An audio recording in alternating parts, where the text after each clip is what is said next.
Hello everyone! Today we're going to be checking out what exactly are the Sins, Limbus Company, and it is by Frey, I believe. Let me double check. Yes, by Frey. Let me make it big again. So I did get permission from this content creator to react to this video, and you guys suggested it to me too. So here we are. If you have other videos you'd like me to check out, doesn't need to be Limbus Company, can be any games, then make sure to comment down below. And I do want to note that this video, for those who are starting Limbus Company or are new, this video actually was made just before the finale to Canto 6, or at least it was scripted by then. So you do, or you should, at least be done with Canto 6 before watching this video. And I know there is an updated video. The content creator was kind enough to explain that there was an updated video and that there are spoilers though regarding Lobotomy Corporation, Library Runa, and also Canto 8. So that's why I'm not watching it. But when I do complete Canto 8, then I will be checking out that updated video, because apparently there are some things that probably have some imperfect explanations according to the content creator, Frey. I believe this is the exact words. It's probably your best bet at understanding what Shin and Mang are without getting spoiled beyond that, though the explanation isn't perfect. The same goes for explaining Envy, since we didn't have a Pecatulum for it yet.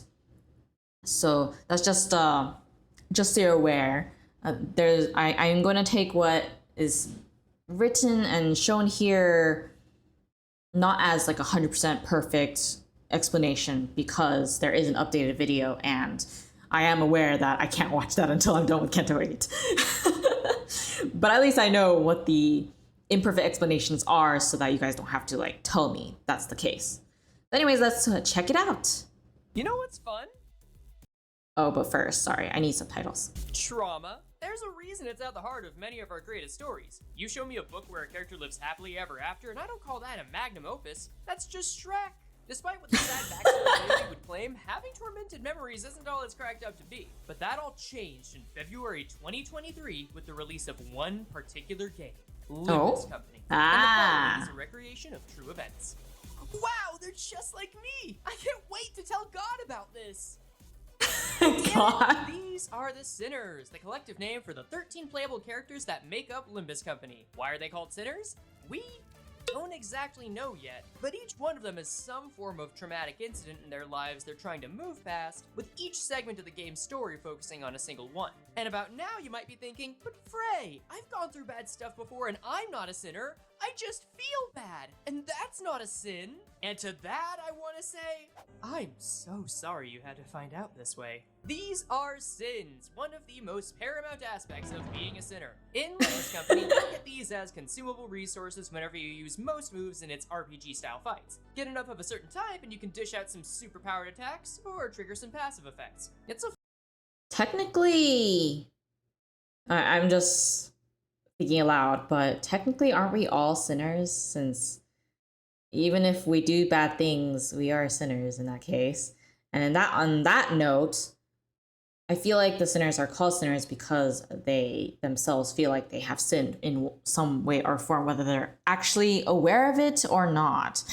At least I'm not like sure like the technicalities of why they're actually called sinners, or maybe all Limbus Company employees are called that for this team. Who knows?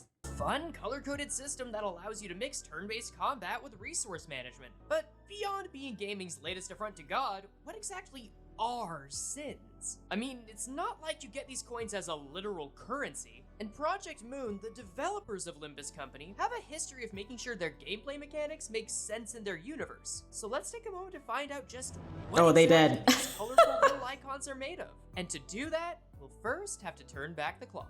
Project Moon's made a few games over the years, including their flagship management game, Lobotomy Corporation, and the yes. Library of Runa, a card battling game that's getting a release on Switch in 2024. But while all three games take place in the same universe, there are also web novels that came out in between these games that act as side stories. Oh, right, I heard of This this. is where we get our first mention of the power of sin, more specifically in the story Leviathan. That's right! You thought that was the end of my... Leviathan essays? Oh, I still have one more Video. While a lot goes on in the novel, all you really need to know is that it follows the life of a man named Virgilius who is infiltrating an underground art auction to save some orphans. In the process, Virgilius comes across a member of the group called a docent who's giving him trouble and needs to deal a decisive strike. Knowing this, he starts channeling a power he calls Shin by clearing his mind and focusing on memories that have a great emotional impact on him. He thinks of the kids he would bring presents to on Christmas Eve. He remembers everything from the colorful wrapping paper to the snow on the ground and the smiles on their faces. Until finally, he recalls a terrible event that would befall them later involving two certain people. Keeping both the hopeful and crushing memories in his mind, his body moves weightlessly towards his adversary until finally, two solid rings of light wrap around his leg as it's plunged into the docent's abdomen, pushing her off the cliffside and into the abyss. Moved only by his mind, Virgilius walks away from the fight, admiring the power of this light, calling it the power of sin. And it's here I'd like to bring attention to the kinds of words used in this story. The official Leviathan chapter is translated from Korean. Okay, let me see this. So, Shin and Mang will be written with romanization. Shin is based on the Japanese pronunciation of the Han Chinese character and pertains to the mind. Technically, that kanji is kokoro, as in like your heart, soul. But yeah, I guess mind works. In the original Korean version, Virgilius' description of various emotions all have mang present in them, such as himang, 절망, 실망, 기망. Okay, so that's where the mang comes from. So it's literally from the descriptors, emotional descriptors. Or I guess not emotional, but like, you know what I mean. As indicated in this book's title, mang is also the pronunciation of the Han character. Oh, that kanji looks familiar, I can't remember. Meaning full moon. Okay. Given that Virgilius was originally a Roman poet, we've elected to use the Latinate luna, lunae, alongside the emotions that evoke mang, which is emotions, to give a similar effect when not specifically referred to mang as a proper noun. Okay, that makes sense. So there were some choices the translators made in how to word the English version. In the process, one translator's note mentions using the proper noun shin to describe the power Virgilius used. This was due to shin being the Japanese pronunciation of the Han Chinese character, which pertains to the mind. And if that's jumping through too many linguistic hoops for you, the translators are saying that the power Virgilius uses is meant to be related to the word sin, but also have a root meaning in being from the mind.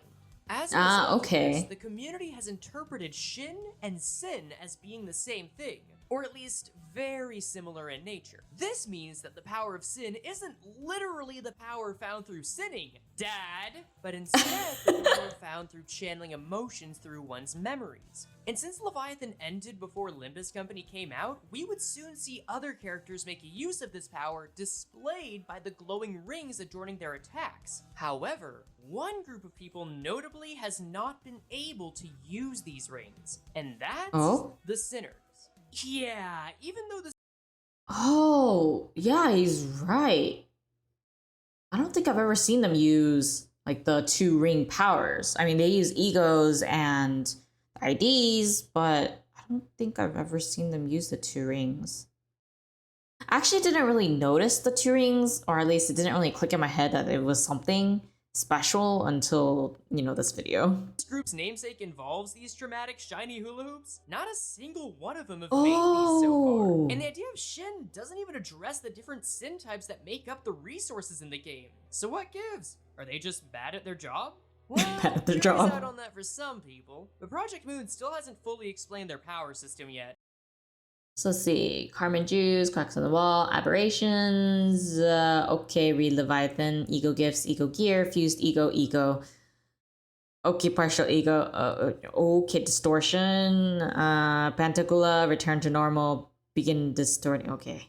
Ego resonance, corrosion, abnormality. Okay, got it. It's Man, actually it's kind of complicated. funny how they do a lot of showing and not telling on this topic in a visual novel of all things. However, I believe we have enough information to not only explain what these kinds of sins are, but why the sinners are so different from other Shin users. For the sake of this explanation, I'm going to Is make that why a they're called distinction sinners? between the words we found for this power. Shin will be used to refer to the power found from channeling these thoughts, while Okay. sin will be the different kinds of Shin.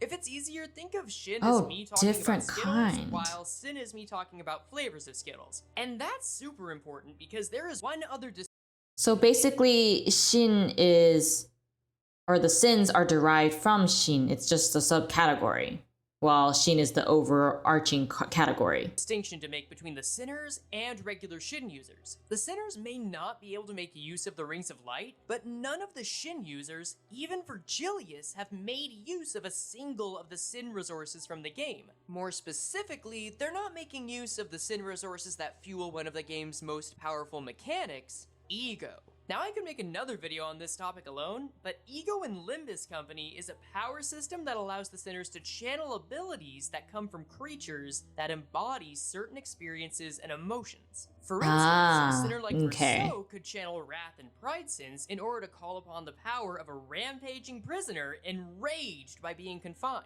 And each sinner has their own ego move that can be channeled from their memories in much the same way.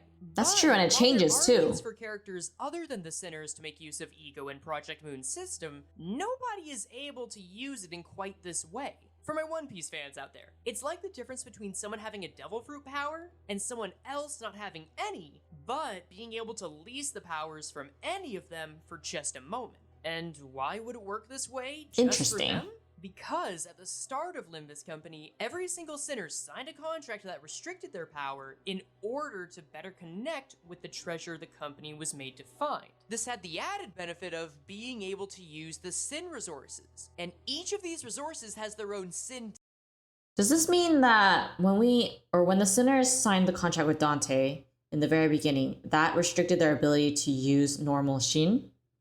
Because it could be that they could have already been able to use Shin in the beginning, and that's why, they were hired in the end alongside whatever contract they have with Limbus Company. But because of that, they could only use the specific sins and the egos that we are able to get from Walpurgis, right? Type that's channeled based on the emotion the move evokes. Every move in both Limbus Company and the previous game, Library of Ruina, is based on a certain thought that the user would have in their head. Another example. There's a light version of Merceau that acts as a chronically overworked office employee with a hammer. Don't ask me why, we'll be here all day. And each of his skills, rather than referring to some special move, refer to some thought or experience of his day-to-day life. Saddle tasks? Well, that's a hopeless reality for a passive office worker. That baby is gloom flavored. That's true. What, with so much left to do? That's gotta be a prideful action if I ever heard one. Finishing Mountain might make for a good attack name, but for the modern wage slave, that's just a sign that rest is near, so sloth me up, baby. In short, the sinner's contract is what allows them to easily use a different flavor of Shin to borrow powers based on the different memories they make use of in battle. And the Interesting. Okay, that makes sense. Ways that power takes form. Now that we know this, let's take a look at what exactly those sins are.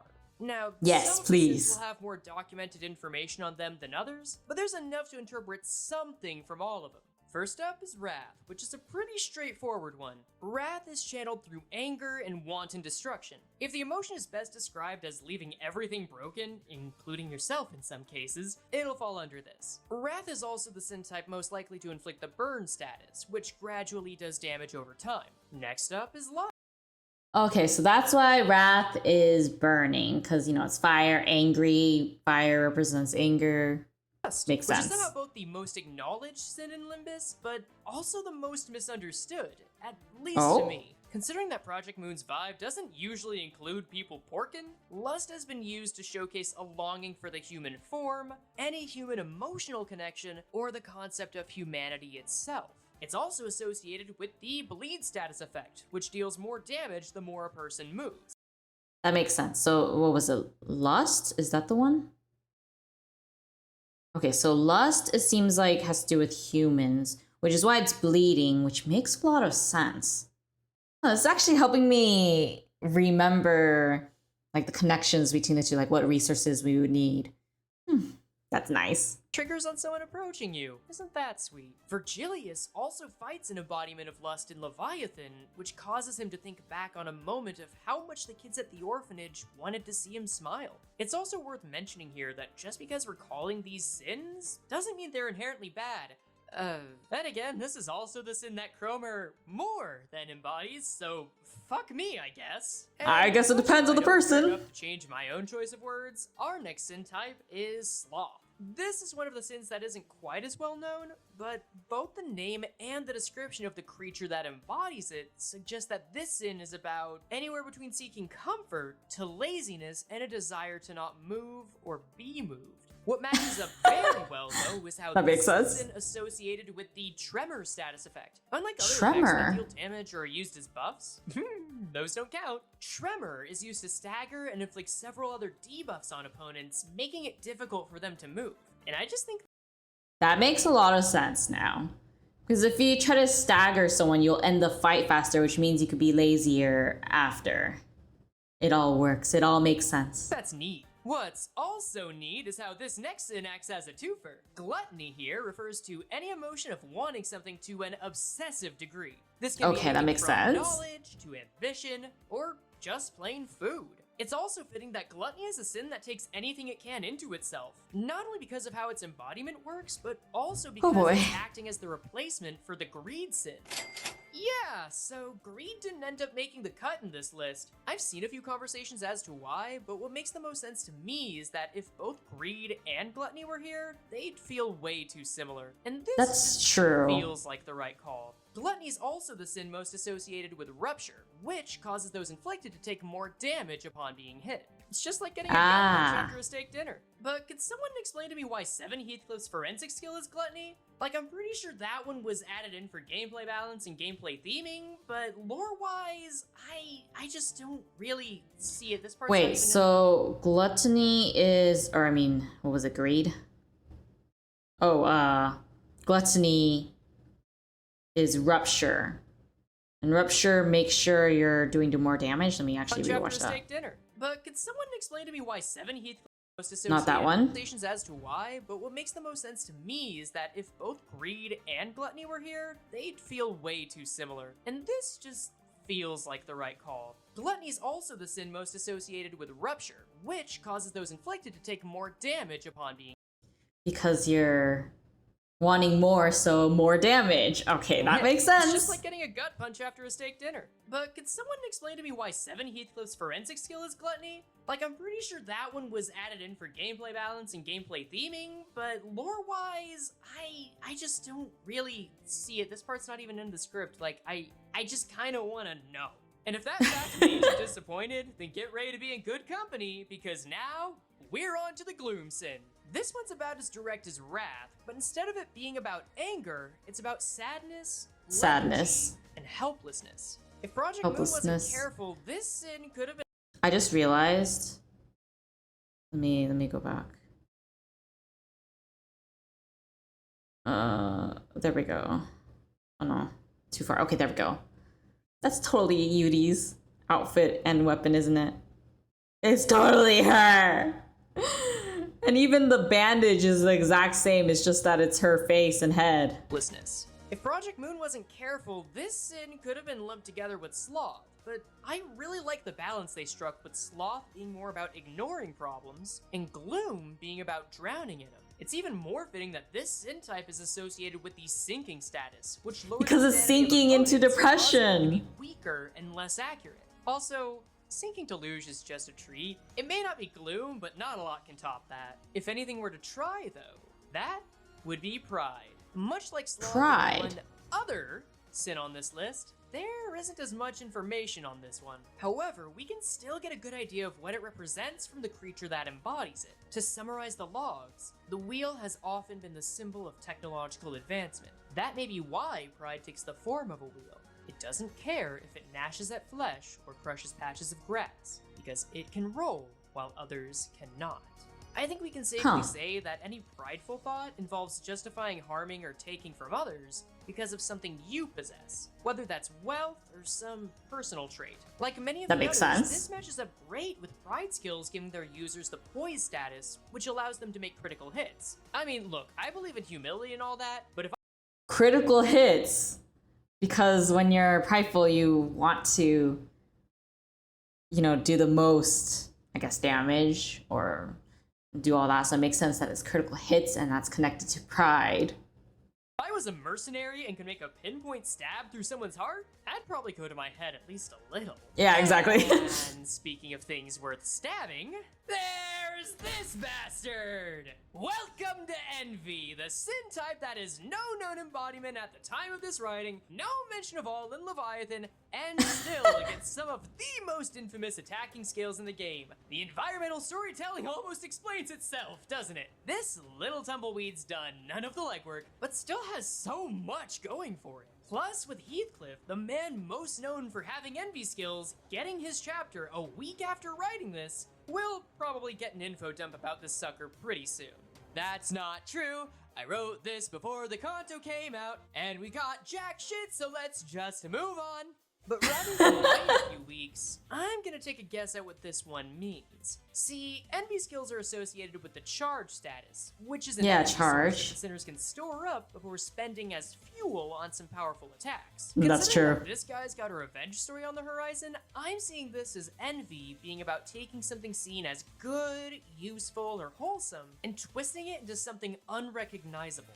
Hi, Future Frey here again. Now that Kanto 6 is out and done, I'm willing to stand by this being the intended interpretation of envy. And with that, we now have all the sins accounted for, and just one thing left to address. These cover the abilities of the sinners in their current state. But remember the 2 rings from Shin I mentioned earlier? Well, Yes. I kinda lied. While it's true that the sinners currently can't make use of those rings, it's more because everyone that has been able to use them has been shown to be either immensely powerful or at least out of the sinner's league. But with Kanto 6, Can't believe they showed that in the this prologue. video, we know there is a tier of power that Limbus has not shown us yet. And just maybe, they're not talking about enemies. Nope. Nothing came of this. We didn't get Aleph enemies, we didn't get Aleph ego, we're not getting that yet. Whatever does come of it, though, I'm sure it'll stay in our minds for a long time. Yo, thanks for making it here. This video was fully written out before I had anything planned for Kanto 6, so the vibe's a little different from the more recent stuff. But while we're here, I promise to give a few shoutouts. First of all, to the new YouTube members like Just Amelia and Snow Era, and then another shoutout to Cynthia, who not only became a member, but gave memberships to all of these people. And Wow. lastly, shout out to YouTube user Gigablast4129 for being the closest guest on the Carmen video about what the levers on Kathy's coffin did before the Kanto even finished. They ended up doing nothing, but it was also the only comment made about the levers before Part 3 released, so hey, you win by default. Congrats! Beyond that, take care, goons, and sin responsibly. I actually wasn't sure what Shinamang was, even though the content creator did send me the email on what was the incomplete explanation. But I can't believe that's an incomplete explanation because it seemed pretty thorough, in my opinion. But I guess I'll have to see like what exactly Kanto 8 is and then actually see what the true fuller explanation is for Shinamang. Oh, I'm quite excited to see what it's going to be about. But this was a very informative video. Thank you for the person who recommended this video because I really appreciate it. It explained a lot of things that I wasn't really sure about, like why is it sins? What are all these things, power systems, like what's an ego? Like I know what it does technically, but I didn't really fully understand it in the lore context of things. And then I did know that in Walpurgis you can get the IDs, and then they get the IDs from the Mephistopheles, and then they're able to transform into the ID during battle. But other than that, it was like very much I don't really know, nor do I unfortunately don't have the time to like look into it enough. So it's really nice that they have videos like this that explain it, which thank you, Frey, you're amazing. Thank you for also telling me that there was an updated video, because now I'm really looking forward to that explanation video, the updated version for Shinamang after I finish Kanto 8. But overall, it was, actually a good way for me to remember what, I guess, status is associated, or I guess effect is associated with what sin. I think I thought maybe it was just like color schemes, which I guess it kind of is if you actually look at it. But the reinforcement of the ideas through the sins and the actual status that it mostly uses, which sin, helps so much with remembering. As I said in a different video, I'm the type who has to actually like need things to be associated, connected, and I need to actually like see it and comprehend it, and then it'll click in my head. And this helps a lot. I am already thinking of watching someone's tutorial, the more recent tutorial, and actually like writing out everything, like what each piece of the battle mechanic is about for my own self. Because I learn better when I'm actually doing it or when I'm actually writing it out. So I think that's what I'm going to do before I play the Intervalos and Canto 8. That way I can refer to it while I'm recording my gameplay. I don't really have time to stream, which is why I'm doing it this way. I'll be recording it in short parts and then putting it all together into 1 hour longer part videos for you guys to watch more comfortably. But I'm hoping that way it's okay even if I take a while to get through something, because I have a reference sheet compared to like when I was streaming. I didn't really have anything like that. And even when I had chat backseating and I asked them to backseat, it was still really difficult to understand because everyone had such different opinions on things. Like even when they explained something, it wouldn't fully like make sense to me because I didn't understand what each part of the dashboard or battle gameplay system was. But seriously, I did really enjoy the fact that this video helped me understand like which sin is associated with what status affliction. Because that was one of the biggest things that I had trouble remembering, even though I knew like the different colors. I also couldn't remember like the actual names of the sins too, except for colors like, oh, blue or orange. I have to get more of that. So I have to do a good review for myself on the tutorial and just writing down what each thing means. I think that would be the best way to go about it. Ugh. I kind of wish that they had like a chart. Not like a chart, but like a visual, like one image view, like this is that, this is this. Kind of like a summary of the tutorial, but without having to actually like redo the tutorial again. I think that would be super helpful, especially since there's a lot of things going on in the actual gameplay dashboard.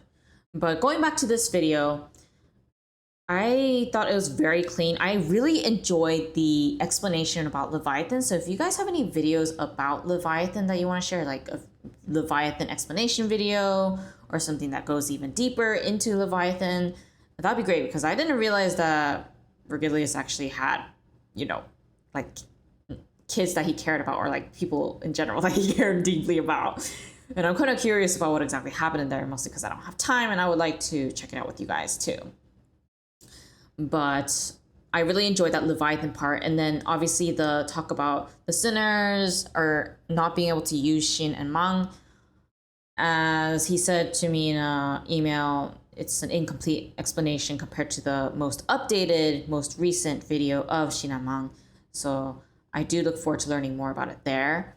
But I can't believe I didn't notice that the rings were basically actual like things. Like it wasn't just a cool looking attack power thing. No, it was an actual like concept that was shown in Leviathan.